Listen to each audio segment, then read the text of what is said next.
Assalamualaikum warahmatullahi wabarakatuh. Apa kabar semuanya sobat dimanapun Anda berada. Kembali lagi di channel Jumpa Hamzah.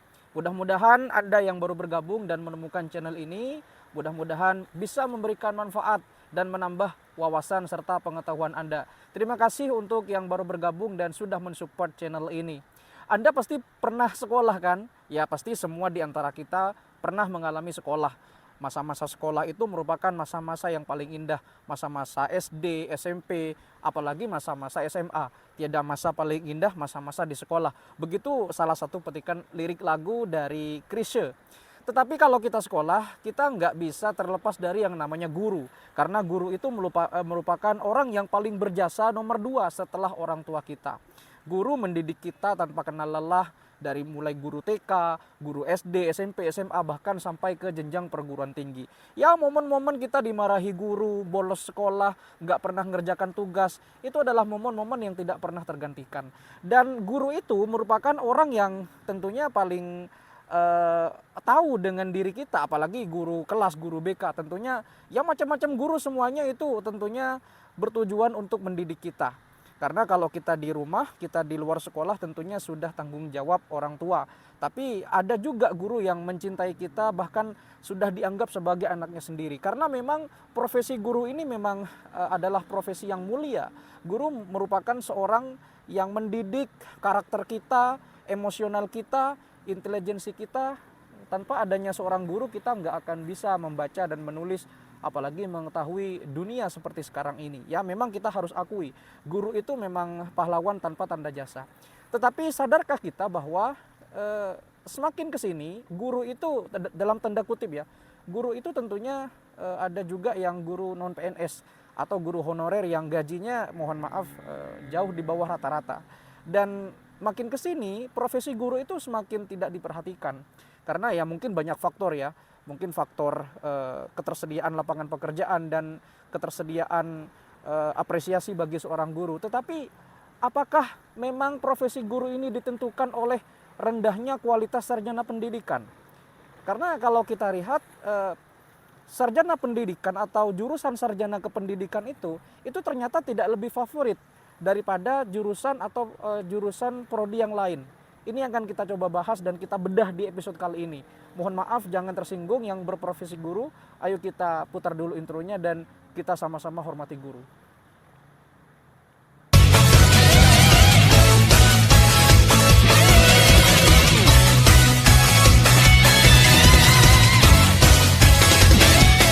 Seorang guru tuh ya tentunya pekerjaannya banyak sekali. Apalagi di zaman yang sudah serba modern ini, semuanya sudah serba paperless. Guru-guru yang sudah senior apalagi junior itu harus menyesuaikan diri dengan perkembangan zaman yang sudah serba ruwet seperti ini. Sudah memasuki era 4.0, sudah memasuki era 5.0. Apalagi kemarin waktu pandemi, guru-guru senior itu dipaksa untuk menyesuaikan dengan perkembangan zaman. Guru-guru senior yang sudah usia 40-50 tahun bahkan sudah hampir pensiun itu dituntut untuk menyesuaikan dengan teknologi. Ketika mereka sudah terbiasa mengajar offline dan ketika pandemi guru dituntut untuk bisa mengajar secara online. Ya tentunya di satu sisi ini bagus. Kemudian di satu sisi juga ini menimbulkan berbagai macam persoalan. Karena memang sejatinya teknologi tidak akan mungkin bisa menggantikan peran atau seorang guru ya. Karena memang guru itu memang sebuah profesi yang tidak bisa digantikan oleh AI secanggih apapun. AI seperti apapun tidak bisa menggantikan peran seorang guru. Karena biar bagaimanapun guru itu adalah orang yang sangat berjasa dalam mendidik, membimbing. Bahkan guru itu meluangkan waktu demi mendidik kita. Ya kita walaupun nakal tetap dididik oleh guru. Tentunya guru-guru yang ada di seluruh Indonesia adalah guru-guru yang terbaik dan tentunya wajib kita apresiasi karena tanpa guru kita nggak bakal bisa seperti sekarang ini. Tetapi begini, persoalannya adalah guru itu ya memang sih guru itu ada yang PNS, tentunya kesejahteraannya juga sudah banyak, ditambah lagi profesi guru. Tetapi selain itu kan mereka juga dituntut untuk mengerjakan administrasi yang tentunya ini menyita waktu guru dan menyita waktu untuk mereka melakukan pengajaran dan bahkan melakukan penelitian. Apalagi di awal-awal semester ya, mereka dituntut untuk membuat RPP, membuat prota, membuat promes, dan berim-rim administrasi itu ditujukan oleh guru. Kepala sekolah ditagih oleh kepala dinas, kemudian nanti kepala sekolah akan menagih kepada guru yang bersangkutan, dan mau tidak mau ini menyita waktu banyak sekali kepada guru yang bersangkutan. Karena tujuan guru itu tujuan guru profesinya kan untuk mendidik. Tapi kalau di Indonesia ya kita tahu sendirilah. Anda yang berprofesi sebagai guru tentunya gimana ribetnya membuat sebuah administrasi guru. Apalagi sekarang dituntut untuk kurikulum merdeka, dan tentunya sampai kapanpun kurikulum ini mungkin akan terus berubah di Indonesia. Karena kan kurikulum di Indonesia itu kan tercatat sudah betapa banyak kurikulum yang ada di Indonesia yang sudah berubah. Tapi terlepas dari itu, guru di Indonesia masih bisa survive, dan tentunya data guru di Indonesia itu sebanyak kurang lebih hampir 4 juta ya. Dan di antara 4 juta itu 77%-nya adalah guru honorer. Ya, kita tidak membahas guru yang sudah PNS atau yang sudah diterima P3K dan yang sudah pegawai negeri. Kita tidak membahas itu. Kita skip dulu, mereka sudah ada di zona nyaman, ada di titik aman mereka, karena mereka ditanggung oleh pemerintah, mereka juga mendapat tunjangan, mereka juga bisa mendapat apresiasi intensif dari pemerintah. Yang kasihan adalah guru yang honorer ini. Ditambah lagi persoalannya setiap tahun honorer itu meraung-raung untuk diminta kesejahteraan, apalagi dituntut untuk kesejahteraannya minimal mereka digaji layak lah, walaupun tidak sebanyak guru ASN, tapi setidaknya ya katakanlah 1 jutaan ke atas lah, nggak usah banyak-banyak. Kan ada di beberapa daerah guru yang dibayar dengan gaji yang rendah. Nah, kalau kita analisis apakah memang guru ini dalam tanda kutip ya, apakah ditentukan oleh kualitas sarjana pendidikan juga? Karena begini, di antara beberapa banyak jurusan ya, di antara beberapa banyak jurusan favorit tentunya ada iptek, ada scientific, dan juga ada sosbud atau anak-anak sosial, anak-anak ilmu pengetahuan. Tentunya di sana jarang sekali ada yang memilih pendidikan guru, apalagi semacam ilmu-ilmu akuntansi. Jarang mereka yang memilih pendidikan akuntansi, pendidikan teknik bangunan, pokoknya yang murni pendidikan itu jarang untuk mereka memilih. Rata-rata jurusan favorit itu tidak pendidikan atau non kependidikan. Entah itu bahasa Inggris, kalau misalkan bahasa Inggris ya mereka mengambil sastra Inggris atau hubungan internasional. Jurusan pendidikan bahasa Inggris itu nomor belakangan. Kemudian kalau misalkan mereka memilih pendidikan matematika, itu belakangan. Kalau bisa matematika murni, kenapa harus ngambil pendidikan matematika? Karena dalam tanda kutip, mohon maaf ya, bukan menjelek-jelekan jurusan pendidikan, karena biasanya jurusan pendidikan itu sudah dianggap nanti ketika sudah lulus dari kuliah ujung-ujungnya ngajar, dan ketika ngajar mereka akan dibayar dengan ya segitulah. Yang namanya guru sukwan atau guru sukarelawan itu mau dibayar berapapun mereka harus rela dan ikhlas. Bahkan ada sih beberapa sekolah yang dibayar aduh ikhlas aja, nggak usah ngarep ya, karena di sini ini masih yayasannya masih baru, tapi nanti ya kita akan berusaha semaksimal mungkin. Jadi kata-kata seperti itu sudah makanan sehari-hari oleh kepala sekolah kepada guru yang bersangkutan yang berstatus sebagai guru sukwan atau guru honorer. Nah, kemudian biasanya orang-orang yang sukses olimpiade, yang ikut olimpiade, itu biasanya mereka jarang yang berstatus sebagai sarjana pendidikan. Mereka rata-rata hubungan internasional, anak hukum, murni hukum, anak akuntansi, anak biologi yang non pendidikan. Biasanya yang menang debat bahasa Inggris jarang yang dari pendidikan bahasa Inggris. Biasanya yang menang debat bahasa Inggris itu adalah orang yang jurusan sastra Inggris murni atau hubungan internasional murni. Kemudian kalau misalkan kita melihat prodi hukum, ya hukum, hubungan internasional, atau hukum Islam, hukum syariat dan seterusnya, itu jarang yang mengambil pendidikan hukum, atau mungkin jarang yang mengambil pendidikan PPKN. Mending ngambil hubungan internasional aja, karena passionnya atau gaungnya itu lebih lebih privilege lah daripada jurusan pendidikan.